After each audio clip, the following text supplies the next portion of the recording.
Yeah. Oh, good. So that was why I was like in between meetings. By the way, we're live. I was quickly running down to make sure the machine was on so I could make my coffee. That a girl. And then I've got my water to go with it as well. Although people say, are you sure? Are you sure you've got water in there? I'm like, yes, it is early in the morning and I have only got water in there. So you're saying that maybe I should go with an opaque server, an opaque, so that wow, here's, right? Do you want to really see what my water is in? Maybe we should fact check. Because you know what? This is just being real on the decision table. This is what I normally drink my water out of. I just think, this versus while I'm on here talking, Agree. I'm trying to be a lady. I'm trying to be a lady. Yes, I love it. What does it say on your bottle? Oh, it's make today count. Or make today count. Make today count. Yeah. I love it. But I love it because it means I can just track it really easily with two of them. Hey, can you see your comments? Because Nikhil just says hi to you. He doesn't want to talk to me, but he obviously wanted to say hi to you. So I cannot see him, but Nikhil, how you doing? So if you put comments up, you can actually see the comments at the same time. Not that sometimes nice. Sometimes we don't have a lot there, but sometimes we do. So welcome to the decision table today, Anne. This is really just where we have a conversation. We check out what we're drinking over there on the other side, make sure it's up to the scratch. And no, seriously, we just one of the things that I really realized was there's a lot of things that are out of our control. Right. But there are certain things that are in our hand that we can control, that we can help to shift the dial forward. And in my case, it's to shift the dial forward from problem to solution. I'm always looking, no matter what it is, no matter what I'm doing, how can I shift this from being a problem or creating a problem to then seeing how we can shift it closer to solution, if not bring the solution. And that's from us as an individual to us across the globe, right? And so part of that is by having a conversation with someone every day on the decision table and looking through a different lens. So just for your sake, and maybe someone who might watch this in the replay for the first time, the lens we used for January was the lens. It's a white paper that I'm going to be writing 3 white papers. And so we did January, which was the need for a new approach to leadership. I think that if we continue to do things the old way, continue to do things the same way, we're going to get the same results, right? Hey, David, welcome. And so what if we can look through different lenses as part of that new approach? So this month, the next piece of that is looking through the lens of the muscle of human intelligence and going, what if we could actually use the data our body is giving us, our brain is giving us, the stuff that we're putting into our body, and use that to help us. I always think of it as a secret advantage to helping us be more effective and, be able to be at peak performance of what we are called to do, whatever that looks like for each individual.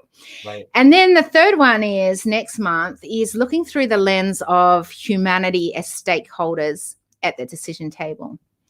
And so I think there's so much that you and I could talk about that kind of cross-pollinates even maybe all 3 of those things.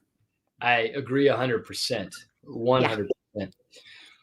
That's beautiful. I love that you say the mental muscle, or you talked about the mind muscle. I think there are so many things that are connected that we miss in the mind body, the physical connection to our performance in areas that aren't just physical. And I think that's where we miss. We miss that component a lot of times, and we forget about the fact that when we were kids and we were always active and always running around, our minds were racing. We were always dreaming. We were solving problems. We were having fun. And we get older sometimes, and that stuff goes away, right? I don't know. I haven't got older yet, so I'm not sure about that one. But I've heard it can happen. I'm still looking at my kids thinking, someday I'm going to be old like them. I don't know. It's such a scary concept. But no, I think it's beautiful. You know, my favorite one of my favorite quotes is don't ask what the world needs, ask what makes you come alive, and do more of it, because what the world needs is for people to come alive. And I truly don't believe that we can come alive until we're alive inside. We can. I mean, it's amazing to me that there are people operating and putting out such great, such a great influence in the world, and yet there are things that are missing physically. And I just always wonder, what could it be with just a little turn of the dial? So that's where my mind rests, and where I love to spend time and space and thought is in how to turn the dial. Okay, so let's spend time there. How do we turn the dial? We have an afternoon cup of coffee. You need it when you're on the decision table. I don't muck around. We don't go with the fluff. I want to know these things, because I think that's part of the new approach, is that we have to do things differently, but we're not even sure if we don't create awareness around it. So part of that is asking questions and going, well, what are you thinking? And as we're thinking out loud, then we continue to evolve forward, right? Yeah, absolutely. So I love to break it into the areas of sleep, the areas of exercise, and the areas of nutrition. Yeah, perfect. There's three big components. And if we were looking at, I mean, let me ask you, what do you think is the number one, if people think of exercise and fitness, what is the number one reason people get involved in exercise or fitness? Well, often I would say it's losing weight. Maybe they want to look a certain way. Me personally, I want movement because I want flow throughout my body that works my body to my brain. Yeah. I love it. And I would agree with you. I think that your first statement is that's the one that I hear the most. That's the one that I see the most in my relations with people and friends around. That's the one that they complain. We're getting ready for a little trip here soon. And it's going to be a few families close. We're meeting up in a sunny locale, and it's going to be amazing. But that's what I hear. I keep joking that I'm going to wear my Speedo. I've never worn a Speedo, but I'm going to this trip for my kids' They sake. call it budgie smugglers over here. And you call them what smugglers? Budgie smugglers. Budgie smugglers. I'm going to wear a budgie smuggler. Yeah. It'll be beautiful. And that's been one of the biggest fears and comparisons is they're like, well, Arn, you're going to look different. And I'm like, we joke about it, but that is like, people talk about that a lot. People don't get in pictures and family pictures because they don't want to see themselves in that current state. And so that's what a lot of people approach me from, is from the weight loss perspective.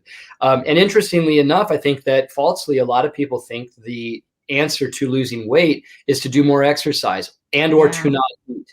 And so that's when I mentioned sleep. I truly believe that the foundational piece to so much of this, whether it's weight loss or human performance, is sleep. It starts with that as a foundation. And I mentioned that, and I mentioned, these visionaries, and because I think that a lot of people view the idea of when we sleep, because I did for the longest time, when we sleep, we're not able to move the needle forward because we're not doing the thing, right? Yeah. And it's such a misnomer, because when we sleep beyond 5 to 6 hours, we start to get into that deep realm of sleep. Yeah. And that's the area where we're cataloging all of the things that were of importance. So REM, we're acting them out, remembering them.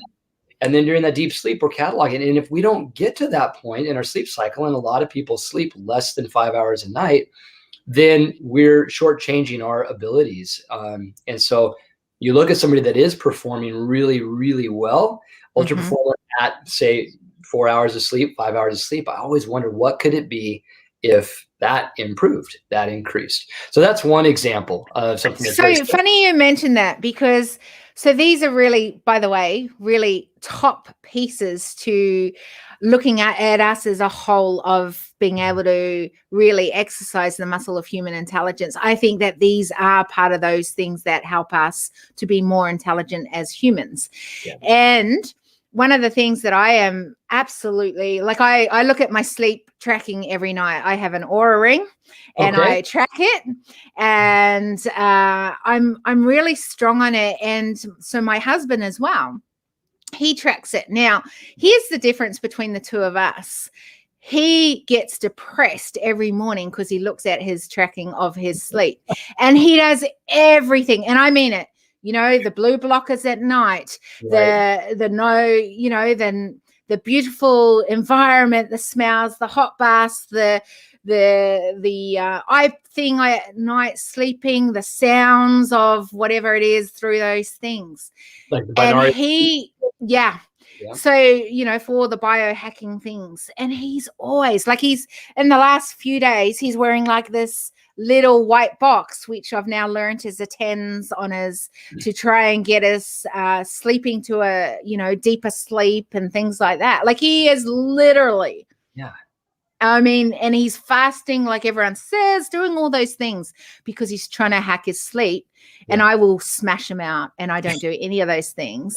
And well, here's the thing that I've got. There are a few little tips that I believe is, and the strongest one is this. And I know because I track my sleep. I love data. And I love being creative, and I try and mix those things together and figure out how can we smash this out. And here's the thing.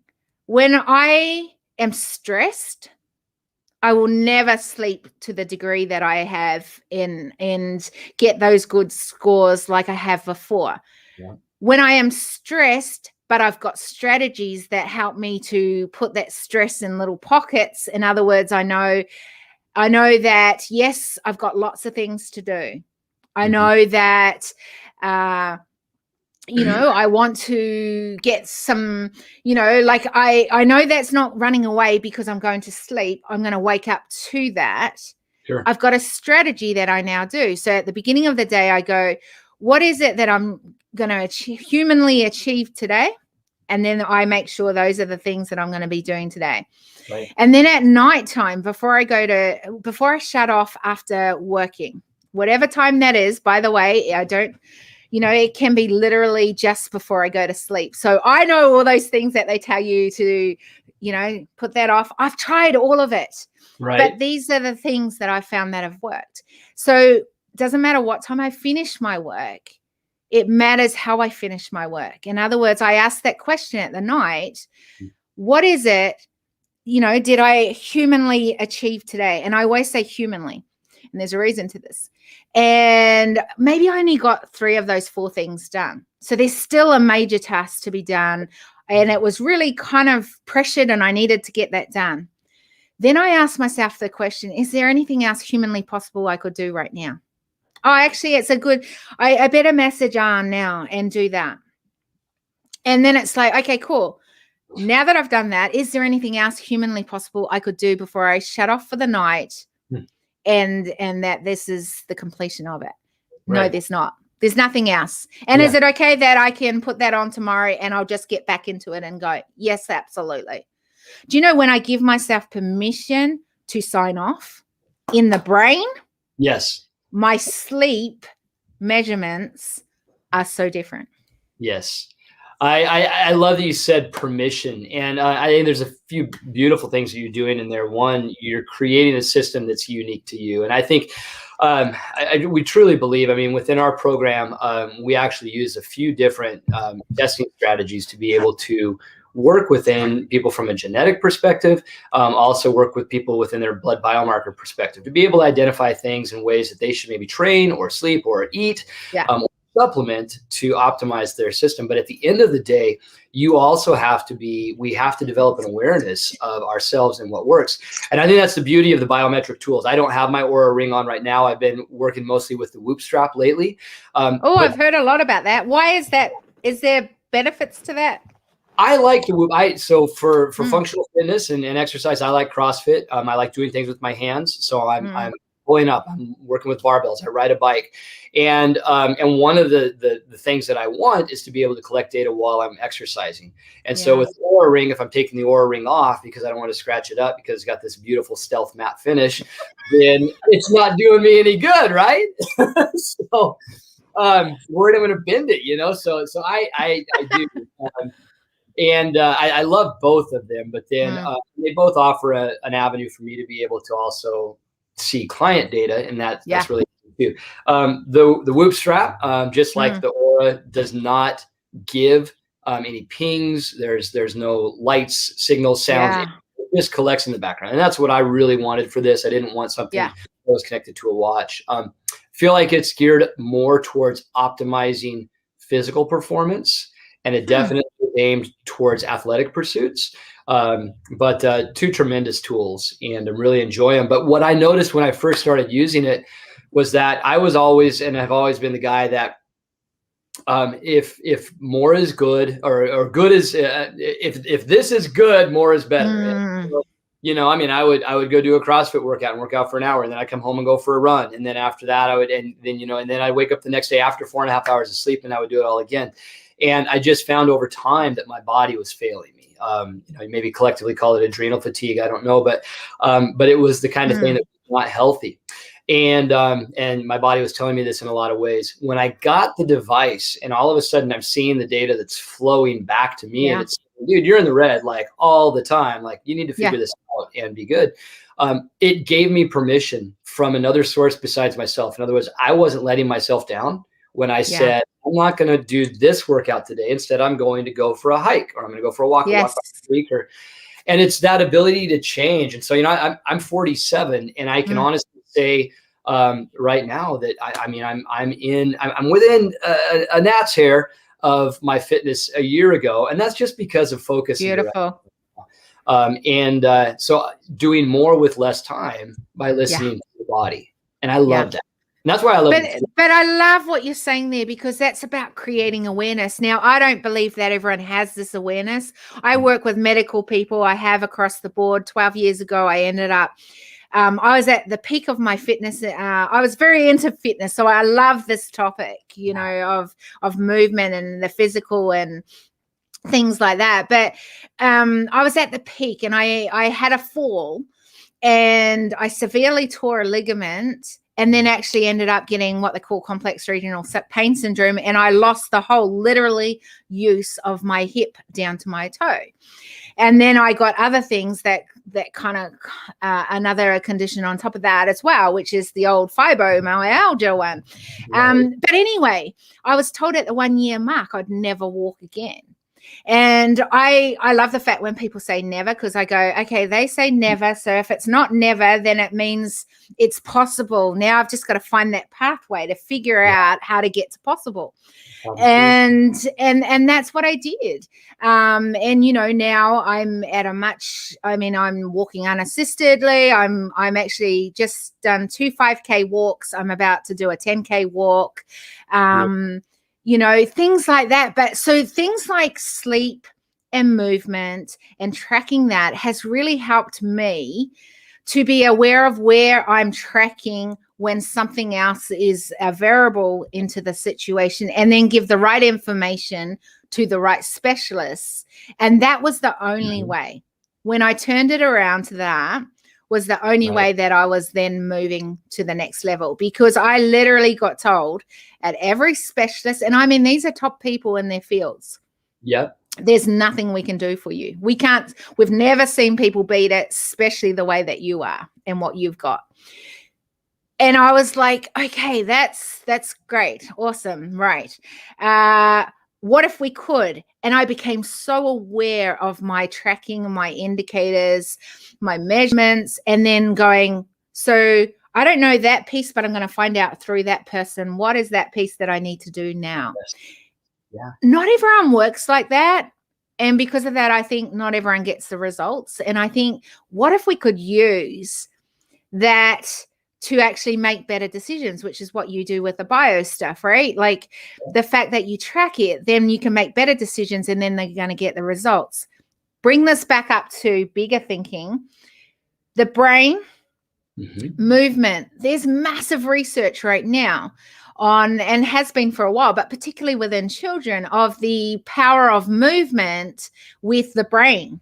Yeah. And seeing that if we do this, we are actually more effective in the scores in the exams. We are more, confident as a culture. All these things that are so important, help us to be way more effective. But I don't know that as a world that we're tracking like that, and that we see the benefits. How do we narrow that gap? Yeah, I agree with you. And whoa, so this is what I did. So I wear many hats. I am in the biohacking space as a personal trainer and coach, and help clients through an online platform. That way, I work with people locally. I coach CrossFit locally, but I'm also a high school science teacher. I teach currently physiology and chemistry. I've taught biomechanics at a local university. So right, I love learning. I love teaching. Over 20 years as a teacher at this point. A couple of years ago, because of my interest in CrossFit and because of just my desire to help our students, which I teach at a school called the Meridian Medical Arts Charter High School.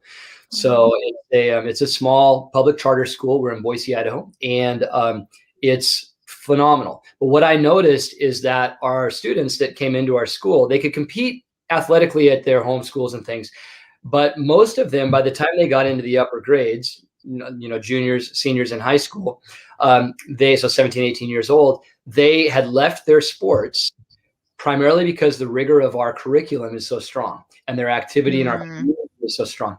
And in my mind, I'm thinking these are future healthcare professionals. These are doctors, surgeons. These are the people that we want to be sending the message. And they also had told us through so many words, hey, we want to be active, but how do we do it? And so we affiliated with CrossFit. I created a CrossFit affiliate, got a grant from the CrossFit Foundation to outfit our school, train up some other teachers so that we could facilitate more students. And the goal is to have every kid in our school going through that. Now, the reason I say that is that, and I'm just using that company, that brand as an example. So I'm not saying that's the best for everybody, but it starts in those kind of movements, and it's different than just saying add PE to school. I mean, I think in the States, that's not the solution. And unfortunately, a lot of the times those classes are so big. And I mean, I could go way off on this, but please do. That's what this is for. I feel, and in the States, and remind me where you are residing right now. I'm in Sydney, Australia. In Australia. Okay. I was thinking somewhere in the Southern Hemisphere. That's good. So in the States, largely as our kiddos start to get into the age of playing sports, we move them into team sports like soccer, and that's the big one. It's cute. It's fun. The kids are running around, but ultimately the strong fish wins. The strong fish gets the food and gets stronger. And so, developmentally, like I love the idea of getting kids moving in more gymnastic-y stuff. And as we get older, I feel in physical education, a lot of times it centers around the games because I think that's what people think. It's a culture. Yeah. And what I've loved, I run a teens program outside of the schools, plus in schools. I love when parents come in and they're like, why are they smiling? They're working hard. Like, this isn't supposed to be fun. And I always make that joke. I'm like, this is supposed to be fun, but it's a different aptitude about exercise and fitness. And I truly believe in my heart that the best fitness is the one that you love and the one that you do. It's not one thing that I tell somebody that they're going to do and that's going to magically make them better. It's the thing that you love, that you fight for, and you find time to do it. And I really, truly believe that if we can find a way to instill that in our youth, we will go further. And so I don't know. I kind of maybe got off topic, and I don't want to keep on ranting on that. No, please do. You're fine. This is off topic, is where we go. Because I think this is part of the evolving of it, right? Like, we don't have it all sorted out. We haven't got it figured. But the more that we question it, the more that we start seeing it as, like we know that the data shows us and helps us to create an awareness of where our body is at. Well, we've got to do the same in coming up with solutions at the table, going, oh, well, this is what I'm seeing here. This is what I'm seeing here. Now, how do we put those things together to actually have a solution at the table? Right. Well, okay, let's go there. Okay, good. Bring it on. My background with coaching, I was a volleyball coach. I was a varsity volleyball coach at a previous high school. I ran a local volleyball club. We had 12 teams within the club. I love volleyball. I met my wife through volleyball. That was a beautiful story. So you really love volleyball. I really love volleyball. Yeah. I mean, without it, we would never have met before we actually met like 15 years later. It was really weird. Awesome. But with that said, what I noticed, and especially at the high school level, and again, this is in the States, because sports like that are within the schools. But Yes. I would have 100 kiddos come out for the freshman volleyball program. And by the time they were seniors, 4 years later, I would have typically at max 6 athletes that were on the team because of cuts. And I guarantee you every single one of those kids that were in that program at the beginning loved to play volleyball. But by the time it got to the end and the varsity level, they had either self-selected and realized they weren't going to make it into the varsity program, and or they may have gotten cut somewhere along the way. So they had this dream and it got pulled away from them. And that's okay. It's okay for us to have failure. It's okay for us to work. We learn from it, right? Heck yeah. Tom Brady, Michael Jordan. I mean, we move and we grow. But Kerry Murray, we all have had failure, right? But the problem with that I see is that when you take something like that's a lifetime sport and there's no medium for them to get back involved in it until they're adults, then it really creates a situation where we're taking away the love. And that love is what's going to drive them to do it. You know, I mean, my kid just left to go play lacrosse a few minutes ago. What's driving him to do it? He wants to play Division I lacrosse at Duke. He's 13 years old. You know, he's got this vision to take. That's driving him to, for the first time ever, want to improve his grades. I hear him talking to his mom the other night. Mom, I want a 4.0 because I've got goals. We're like, well, what about responsibility? Well, Mom, I know I got to do that because if I screw up, I'm not going to make it to there. And we're like, whoa, mind blown. Yeah. Those are the things that I think are beautiful. And so it's not that everybody has to play at that ultimate level. And I think that's another thing that in the States, we really go around performance. And if you're not first, you're last. Ricky Bobby, right? In Talladega. And it's a shame because it's just not true. Like there is a place at a time to win, but time is not in everything that we do. There are some things that we have to do and should do that we do for fun. And if we can find fun and enjoyment in health, I mean, I don't like exercise or even fitness because I feel like it's too small, but in health, then all of a sudden those things become easier. And I just envision again, like with these athletes that I work with at the school, I'm not actually teaching the class this year, but the program has doubled. And to me, that's awesome. That's what I want. It shouldn't be on me, you know. And having those kind of opportunities, I feel like the more people that can come into, we'll call it fitness, but the more people that can come into fitness. No, I think it's totally health. Like it's the healthy lifestyle. It's the health of you as a human being, right? Like this helps us to function. I always talk about effortless flow. If we've got something, and I've seen this so much through my physical journey, as well as my mental journey of how much, in a lot of ways, it's a lot about my life of the extremes that I work with. I get to work and I learned a lot because it was the physical and the mental. And when you've got something not working on one side, it literally affects the other side, and then it can shut down here. And as you start getting this working, doesn't mean that this starts working. It's like this flow, and we need to get that flow throughout everything that we're doing. And I think part of that is around this whole concept that we turn up at work, we talk work. We turn up at home, we talk home. We're a mom, we're a dad. We go and we work on our health. No, our health we're working on that, whether we're in our job, whether we're in our workspace, whether we're in our home life, whatever we're doing, everything is impacting us at the same time. So why do we see it as such individual things rather than a whole? I think it's that problem solution idea. I mean, you opened up with that's your specialty. I really believe that one, it takes effort, it takes planning and guidance. As we go in, especially into adulthood, suddenly time is expensive, and something gives. And unfortunately, I think that, I think that's. But here's the thing: even if we take that little piece of time is expensive. Time is expensive if you're doing it on the dollar, but time is expensive if you're not exercising and moving.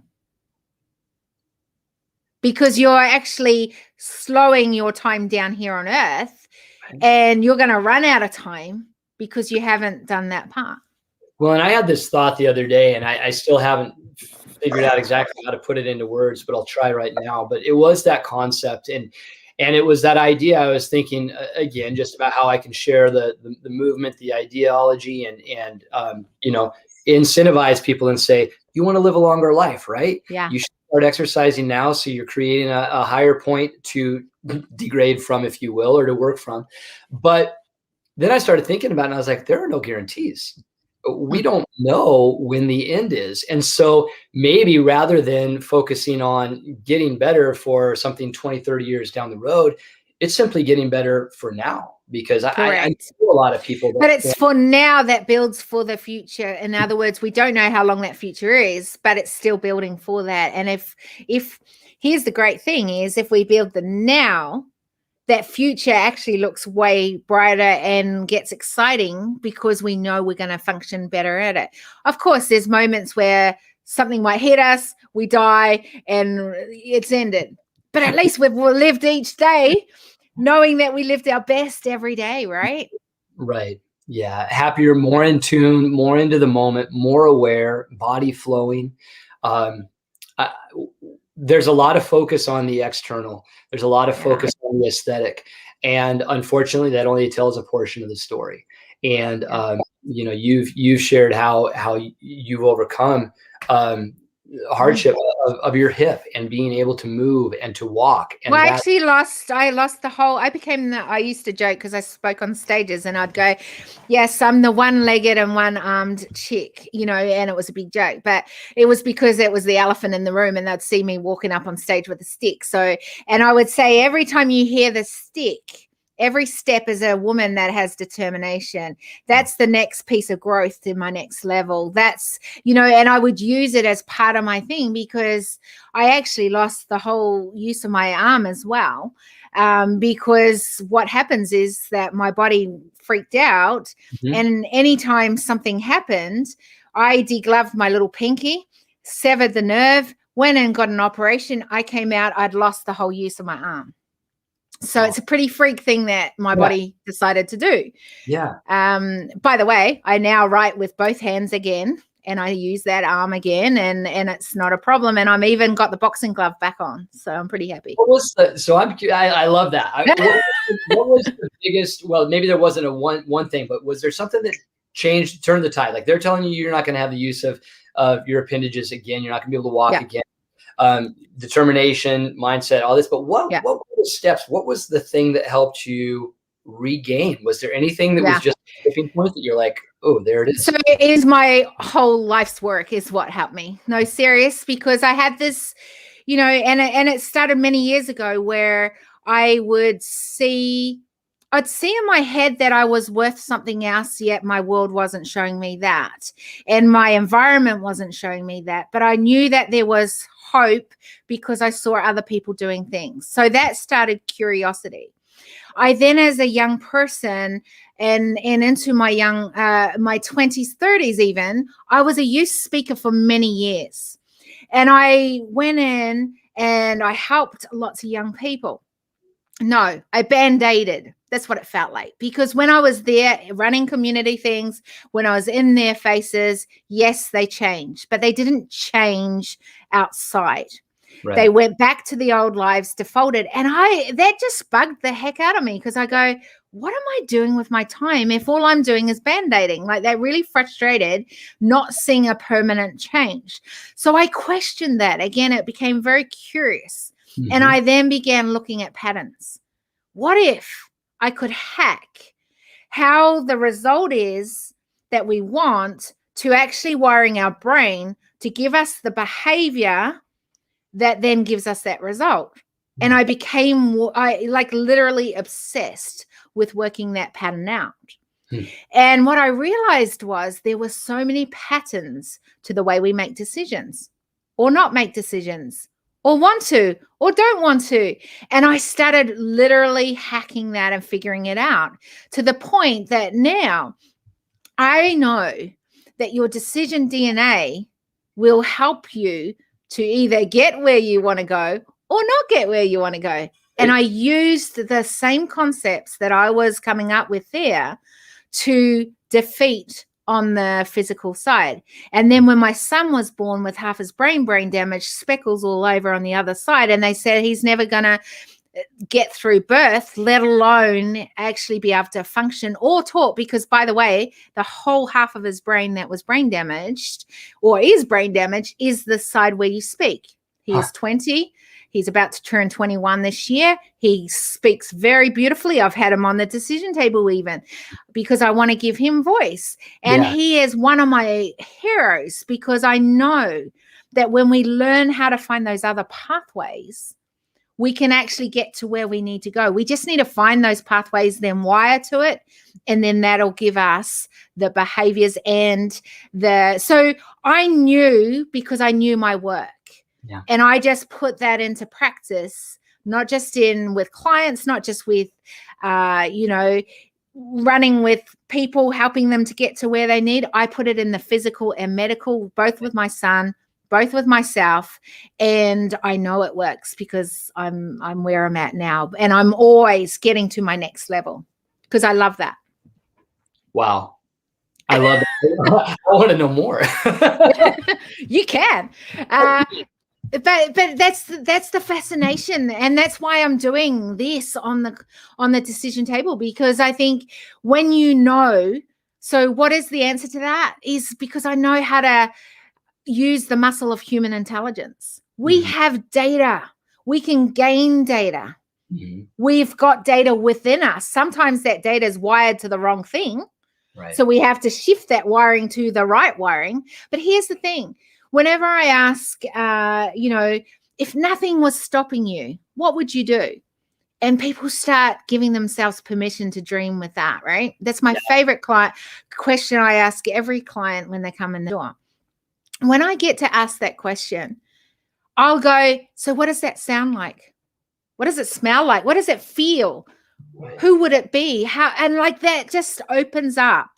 When we give ourselves permission that we can always go to our next level, there's just little steps or increments or shifts on that way to get there. There's always a pathway to it. When you give yourself permission, it's already in our DNA of some of those bigger things, the things that only you can bring to the table. Right. Here's the problem, is that the world has often tried to put us and make us look the same, sound the same, and do it the same way. The gem, the gold, the wisdom that comes at the table is when you can come to the table with that wisdom that you have within. We can start innovating new solutions when we have that data that comes from you. Problem is, a lot of the time, we are not thinking, we're not using that, or our systems are not allowing us to be able to be okay to bring that to the table. And systems being not necessarily us personally, but societally, right? Correct. Yeah. Both. Yeah. Sometimes it's both, right? You're right. Well, and I know that one of the confines that we had discussed at the beginning with this conversation, and what Nikhil introduced me with, is the idea and concept of biohacking. And I know that a lot of people that are purported as biohackers, it's conversations about things that you can take to biohack your system. And I think that's, I love the direction in the conversation that you're going, and it aligns with what I believe, which is that we have the ultimately ability to biohack our system through learning how to work within our system. We're operating at such a small fraction, every single one of us, of what we're doing, even people that are high performers, quote unquote, high performers. And so being able to tune into that, being able to learn more. And it's not as simple as just doing a Google search and, 8-pack abs, right? I mean, you're going to get a million that work, but they may not work for you. Correct. And they may not promote great health. And, that's one of the things that's been so eye-opening and elucidating to me, is that in my own life, physically, I would be able to perform and do things that I was happy with. But internally, I knew the real story. I had chronic inflammation on one side of my body that would never leave. I had a swollen foot on the other side that had been since I was a sophomore in college, so 19, 20 years old. And similar to what you talked about, little steps of starting with a different style of physician rather than run of the mill. We went in, did under the cover tests, blood tests, all this stuff. Yeah. From there, moving into some alternative therapies. Most recently, like 2 weeks ago, finally finding something that literally I went in, super relaxed, great. Woke up the next day, swelling's gone, and it has not been back. Yeah. And that is amazing. And I know, because part of Crips is the fact that you get massive inflammation. So I looked literally like elephantitis on my leg, right? Like that's how big it was. It was the color changes, the nail changes. I had all of those things. It was hideous to look at and hideous to have. There was extreme pain in it. What is interesting is, though, and I think that this is the thing, that when you're aware of your data, you take that data into places where someone might have a piece of it, but you've got to trust your data as well. And I think that this is some of the times we've got this data, we know we're smart, whatever it is, but we're not always knowing how to take that in or where to take that. And I think that that's an interesting concept, because I had to learn that I was actually the one that had the full data. Mm-hmm. And I'd be going to medical places and they would be asking me, what am I thinking I need to do next? And I would then go, what I realized, in the powerful piece of what has happened with my whole medical side of me, is I now have some people around me. I take my information with them, what I think I need to do next, and they'll go, absolutely. Have you thought of this little piece over here? And we might tweak it a little bit, but in general, I'm the one that's actually doing everything and got myself, because they don't have the answers. They haven't got it, but they've got pieces that maybe I'm missing because I haven't actually thought of that piece there. And that's what the awareness has created. Now I think of that and I go, what if we could do that with, like what you're saying, within the younger generation, of really returning them back to the love that they had? Because we know the end result is that when we move, when we're healthy inside, the outside's going to be healthy. The way that we as humans are going to be healthy, as in how we interact with people, because we're happy with ourselves. Right. How do we do that? Bring that data to the table and start going, you know what? This is a piece of data that I've got from this. This is a piece of data, because it's not always data that, you can say, hey, I can see that you've tripled your bottom line. That's an easy piece of data. We see that proof straight away.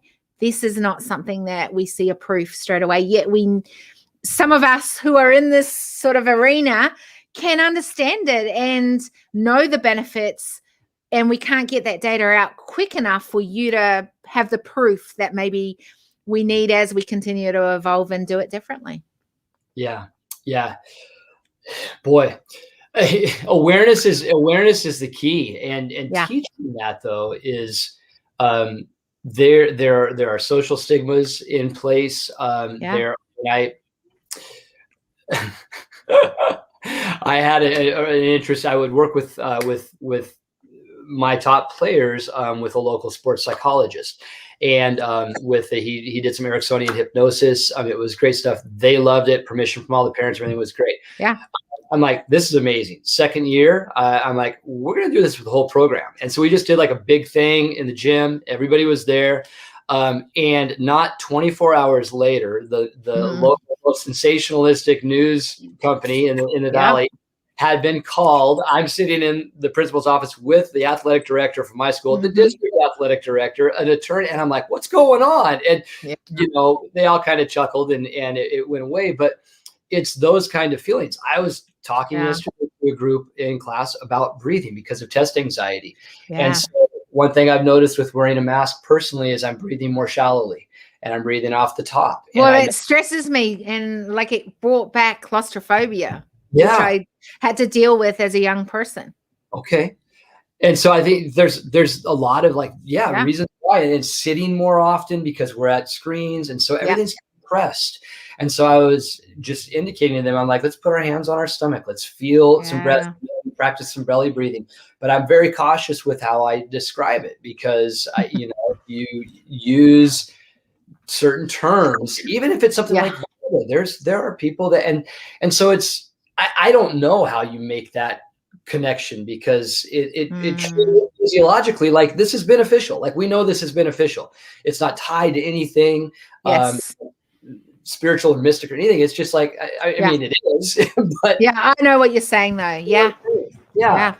And So- I think this is the conversation that I'm seeing a lot of, that like yourself, there's this amazing, like, you can see some solutions to bring to the table, yet our system is not creating the opportunity for us to bring it. In fact, in a lot of ways, it's widening that gap from us bringing these as solutions, because it's not maybe acceptable, or it's not the way that we've done it, or this is not how, people are comfortable with, as a 99% are all agreeing, but that 1% still don't. Right. How do we bring that? And one of the things that has come out of these conversations, and I think is I believe hope for this, and that is that I think that as a tribe of us who are now wanting to think and know that there needs to be a change, and even have some ideas of how that can be, that we begin to be more of a collective. I think that there is this very much isolation. I started writing about it massively before the pandemic hit the world. For a year and a half, I was traveling nonstop as a nomadic CEO with my kids and my husband. And, that was the thing that I found as the biggest insight of my travels, was there was this, I called it an epidemic in amongst leadership. And then I changed that and crossed that out and said humanity, because I saw it everywhere. And that was isolation in our culture. And I think that this is part of the issue, is there are many awesome humans wanting to see change, having some concept of how that could actually happen for us to narrow that gap from the problem to solution.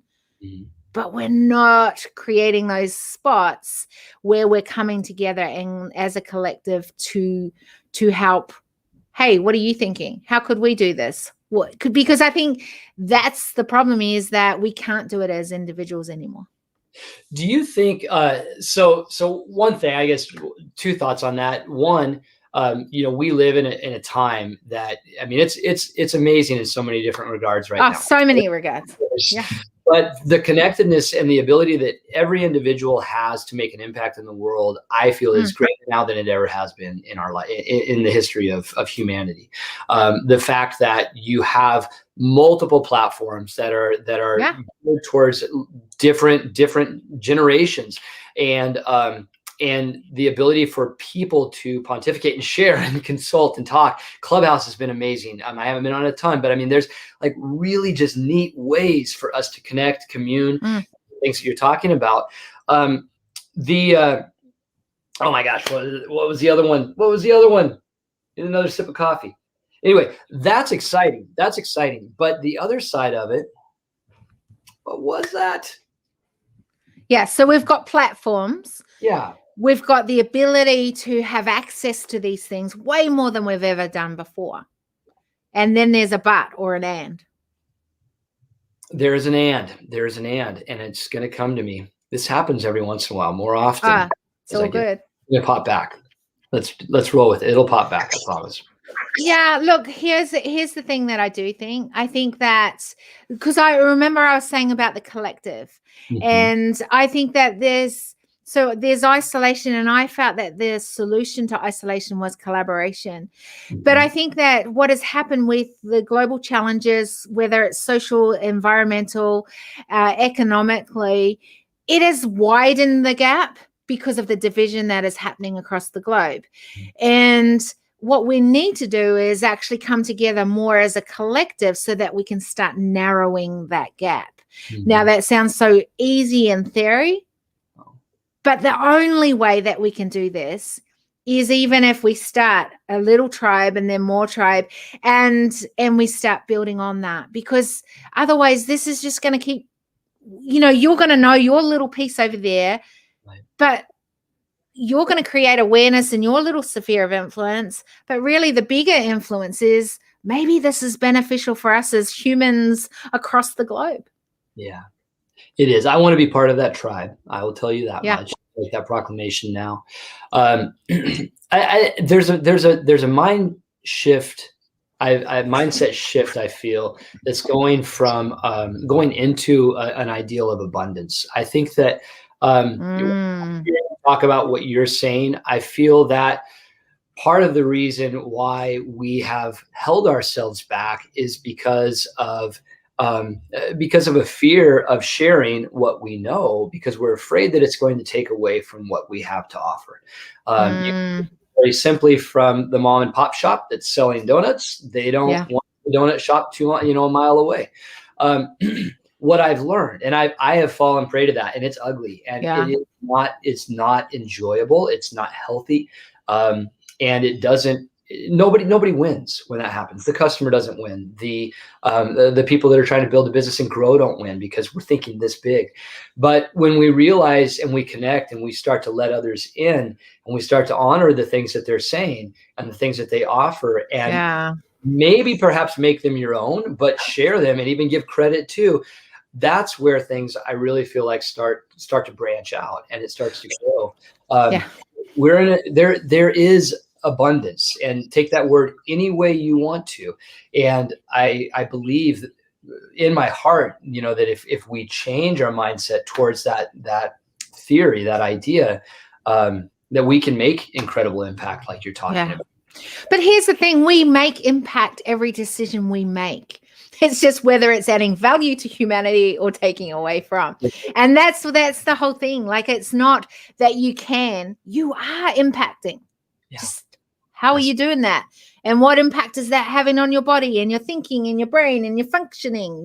Like, let's think about this. And are we adding to a problem, or we're actually adding to the solution, right?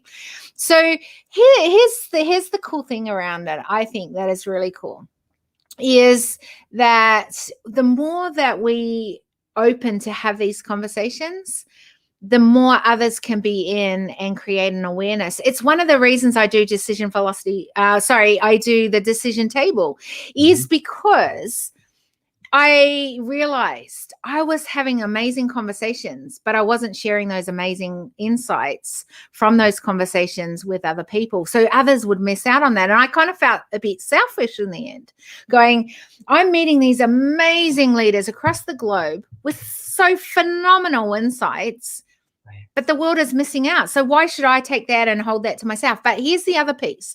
I also realized I could do lots of one-on-one conversations behind the scenes.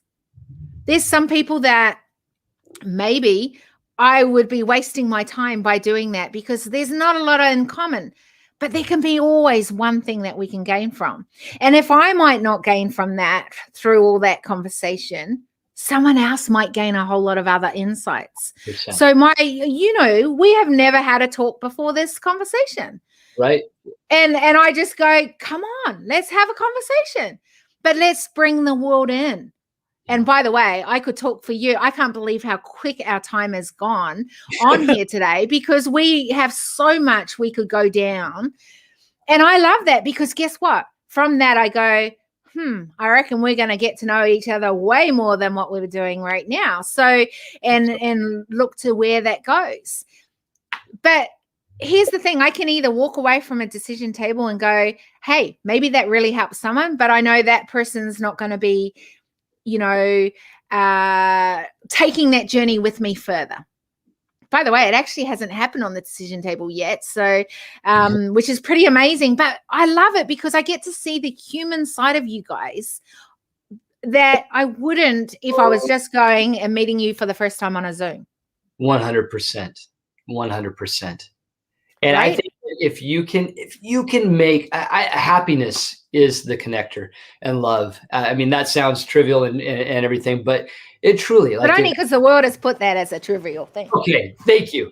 But if we can find that little way to instill just a little bit of hope and a little bit of love into somebody's life, then right there, that makes the difference. And that's all it takes. And like in my own life, that's the only difference between me waking up and doing nothing or me waking up and doing something, is that there's a glimmer of hope and there's a little bit of love, sometimes more than others, that gets me to the next step. right?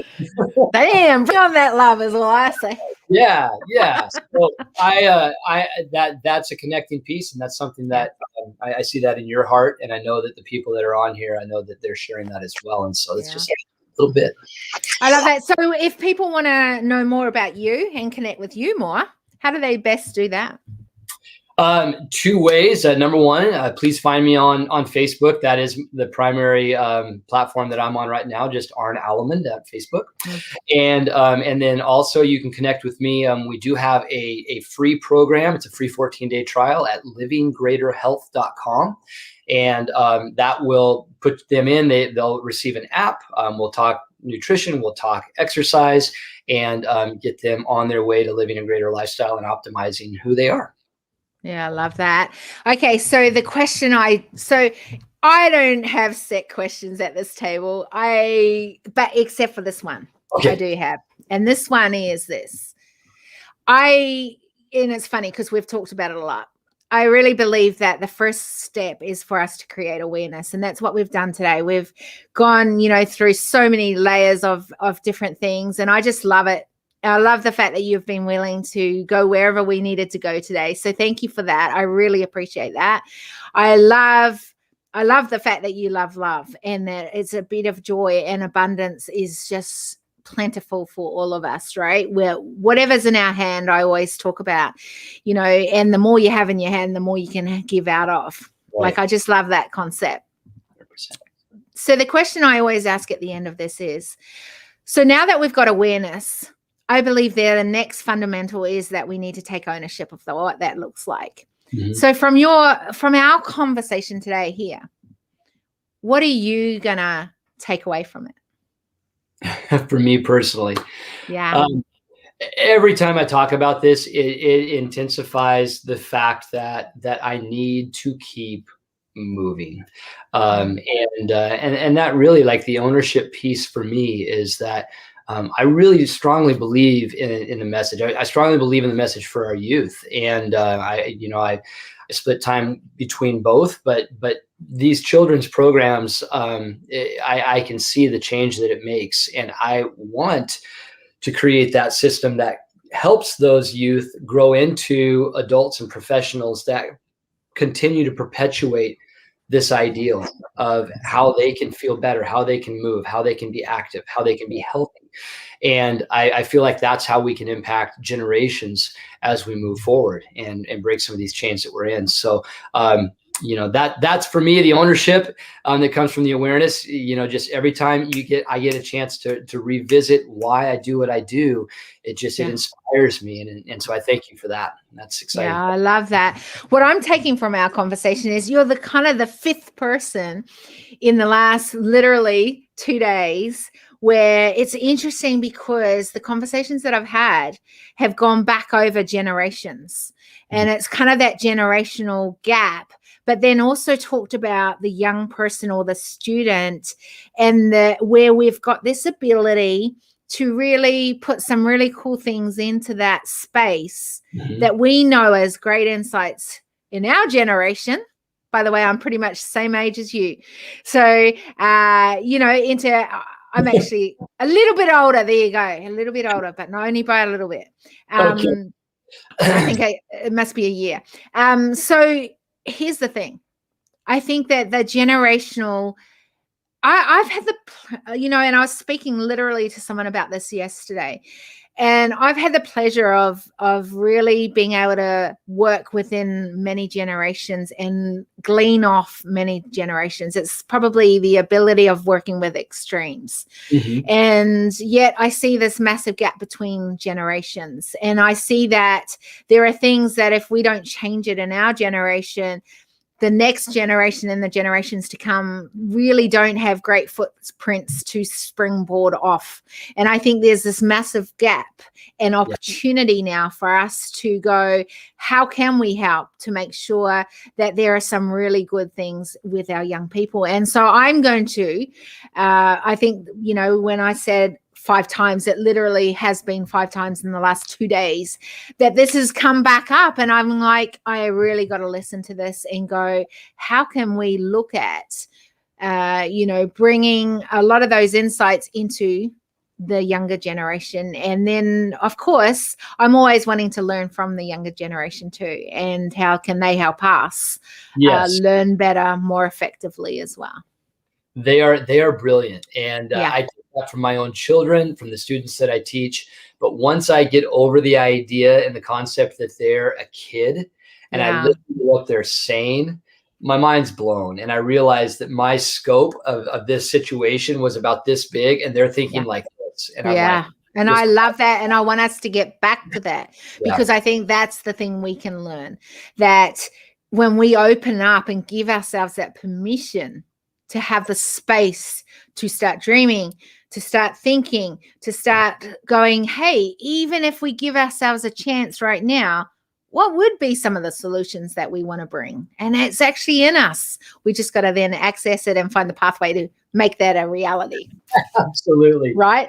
All right. Well, I'm going to finish this broadcast in a second, but I'd love for you to, like, is there anything you feel like you haven't been able to say or would like to say just to finish us up on? Oh, wow. Thank you first off, just for the opportunity to have conversation with you today and be part of the decision table. Absolutely amazing.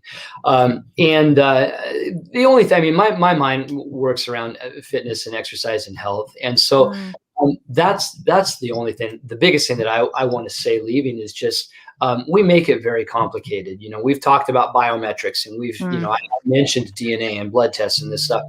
But at the end of the day, it's just about starting. And we like to talk about it. And I don't remember exactly where I heard it, but stay started.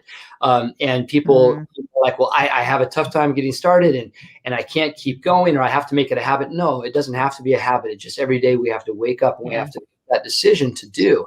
And if we can do that with something simple as a set of push-ups or squats, or as simple as a walk, or as simple as eating a vegetable, moving from that to something greater, I believe happens because of the way you feel. And that's, I guess, what I want to share with people, is just keep it simple and build. It's not something that we just jump into and we take this and we make it fit our lifestyle. You know, lifestyle and we move into that space. And so yeah, that's where I would go with that. That is beautiful. I love it. I couldn't say anything and finish this up any better. So I'm going to end this broadcast. Don't you go away for a second though. I want to catch up with you for a minute. But thanks so much for being on the decision table, bringing such great conversation, many layers, thinking, and just fun back to the table. I really loved it today. Thank you, Kira Marie. I appreciate you very much. This was awesome.